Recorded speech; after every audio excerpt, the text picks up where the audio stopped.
নমস্কার সকল বন্ধুদের। প্রেমিক প্রেমিকাদের মধ্যে প্রচণ্ড একটি বশীকরণ দেব আজকে। যে প্রিয় মানুষটি আপনার সাথে প্রচণ্ড সময় দিয়েছিল, সে সময় দিতে চাচ্ছে না।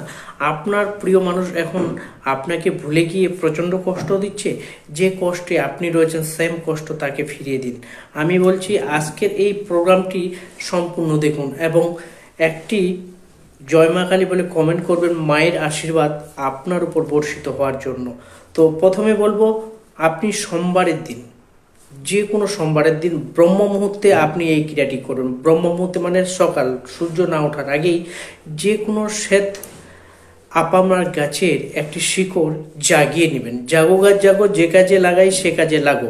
নিয়ে এসে সেটা ধুয়ে যে কোনো প্রতিষ্ঠিত শিব মন্দিরে গিয়ে সেখানে একটা পুজো অর্পিত করুন এবং শিবের মাথায় রেখে ওটাকে 108 বার